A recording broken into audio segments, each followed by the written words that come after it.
Naawa nga kay Isay sa kabila. Di mo napapansin, parang payat si Isay tapos laging pagayong mata. Sa totoo lang tol talaga, nangihina ako. Nangihina? Pagka yung walang ginagawa. Pagka naisip ko si Isay.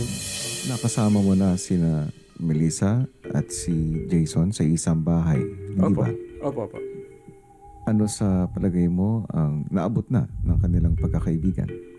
Sa akin, kuya, sa obserba ko lang, more than a friend na yung nararamdaman nila, kuya. Si Jason din, tinanong ko rin siya isang beses. Sabi niya minsan talaga lumalagpas daw sa best friend. Siya mismo, kuya, nagsasabi sa akin na namimiss niya rin si Melissa.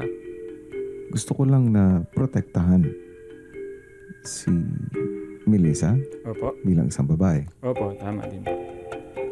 At alam ko bilang isang ama na may anak na babae ay naiintindihan mo ako.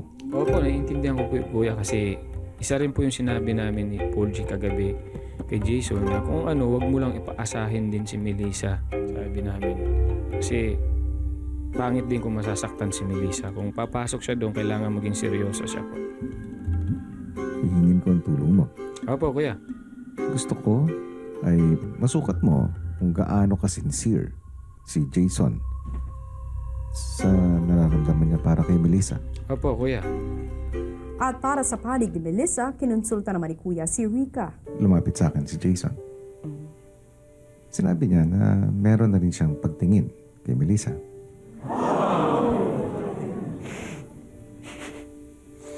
Okay.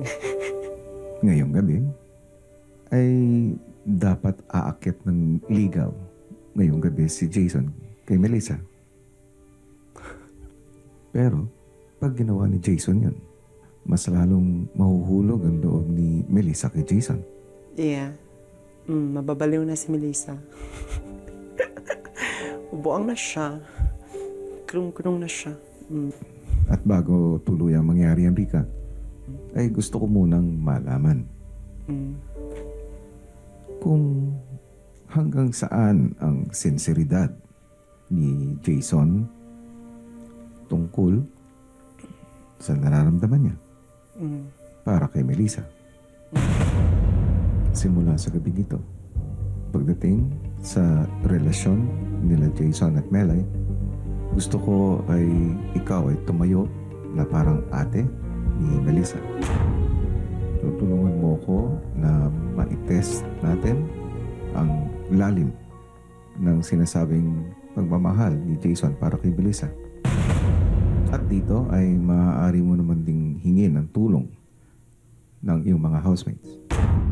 Malalim na ang gabi nang nagsimulang maghanda si Jason para sa gagawin niyang picnic style na pangliligaw. So, sa kabilang bahay yan, tol? Kami brother, nagpapagawa sa akin. Paano niya sinabi? Kawa ko daw siya. Oh, my heart po. Heart shape ka pa, heart shape ka pa. Style yan. Maraming love yung paggawa mo, tol. Masarap yung pagkain, tol. Ha?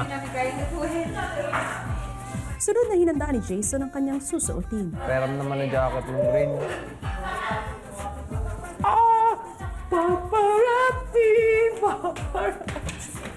Ito lang, bango pa eh. Ha? Ang bango.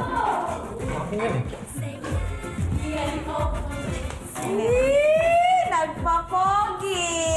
Maya! Pero bago umalis, masinsinan munang kinausap ni Tibo si Jason. Serious to, tol? Oo. Basta atin-atin lang. Ano yung talagang nararamdaman mo kay Melissa? Huwag kang mag-alala, tol. Hindi ko sasabihin doon. Mapagkakatiwalaan mo ko. Hindi ko nga maintindihan, tol. Oo. Minsan best friend talaga. Oo. Pero minsan nararamdaman ko parang minsan lang pa sa best friend. Parang nagugustuhan mo na rin siya. Parang ganun.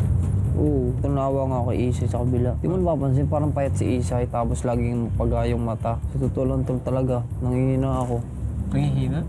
Pagka walang ginagawa. Oo. Pagka naisip ko si Isay. Pag nag-iisip mo si Isay. Ano ba, sure ka ba sa nararamdaman mo para kay Isay? Kasi alam mo, yung nandun tayo, apat tayo ni Puljic, yung pinatawag tayo ni Big Brother na nililipat yun doon. Doon mo nakita sa iyo na affected ka masyado.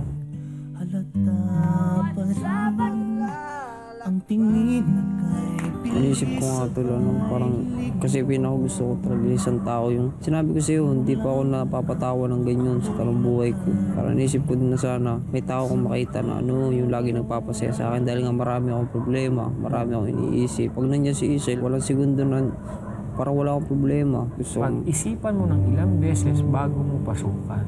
Kasi mahirap tol na Alam masaktan. ko si Isel, mahal na mahal ako nun. So buti, sabihin mo kung ano yung tunay mo nang nararamdaman. Kasi mahirap. Hindi mangyayari yung babae ang mangliligaw sa'yo. Alam ko. Di ba? Hindi naman talaga yun dapat. Basta ang akin tol, seryosohin mo lang si Isay tol. Huwag mo lang lukuhin tol. Kasi Seryoso naman ako alam kay mo, Isay. si Isay tol, sabi ko sa'yo. Para na kung kapatid yan tol, taga Mindanao yan si Isay. Bait si Isay. Ano lang, ayoko lang yung masasaktan na parang maasa ng si Melay. Kasi mahirap tol na masaktan yung babae tol. Ako may anak akong babae, tapos ganun lang yung mangyayari. Hindi kasi maganda tol kung lulukuhin mo lang. Hindi naman ako naluloko. Kasi minsan naisip ko din palagi mas deserving si Isay na parang di ako deserving sa kanya. Yung lagi, yun minsan napasok sa isip ko. Minsan nga duwag nga ako minsan. Huwag kang maging duwag. Bakit na huwag ka? Hindi mo masabi? Minsan hindi ako naniniwala sa tunay na pag-ibig. Ba't hindi ka naniniwala? Siguro wala pa nakakatagpo.